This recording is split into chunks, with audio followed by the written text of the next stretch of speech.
Now, the rest of the story. It was the biggest thing that had happened to Manhattan since the Canarsie Indians sold it for about $1 a square mile. The 1854 World's Fair, the first ever such held in America, the first of all the world's fairs.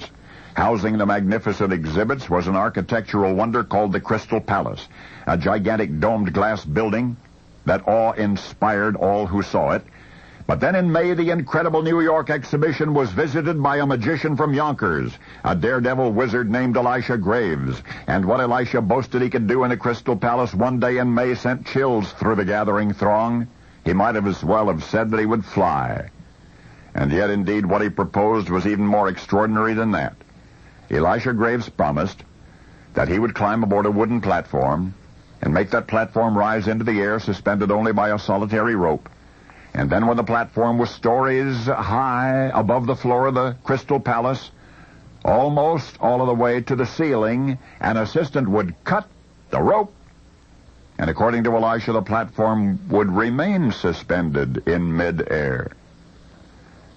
Now, what particularly fascinated onlookers was that this trick had been tried before, and the results to those who had tried had been consistently fatal. But here was Elisha, saying that he was going to hoist himself up into the air and stick there.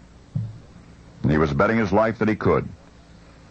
Well, the spectators watched spellbound that day as Daredevil Elisha stepped onto that small wooden stage.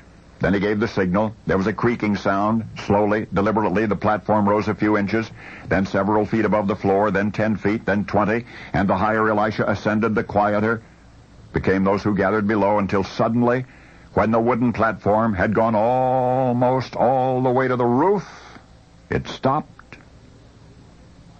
It hung there in the electrified air. It was suspended by a single rope, which rode over a pulley at the top. It was threatened by a 10-inch knife blade held by Elisha's assistant. And Elisha Graves raised his arm. Everybody knew that when his arm dropped, it would signal his assistant to cut the rope. And Elisha gave the signal, and the knife sawed into the rope. And as the last strand of the rope snapped, the crowd gasped. But nothing happened. The platform just sat there, with Elisha on it, upheld as if by magic. And at once the onlookers burst into a deafening roar of approval. For the small wooden stage was not suspended by magic, but rather by mechanical innovation, by an ingenious invention which Elisha had bequeathed to civilization. For until that day, folks were reluctant to build a tall building. Very few wanted to climb that many stairs. And hoisting platforms were no safer than the ropes that suspended them. There were such platforms, but many had been killed riding them, until this daring mechanical wizard developed and demonstrated to be safe, a spring-loaded system, one that would hold the platform in place even when the rope broke, thus presenting to the world the modern safe elevator.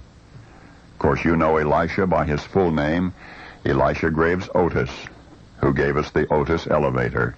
Only now you know the rest of the story.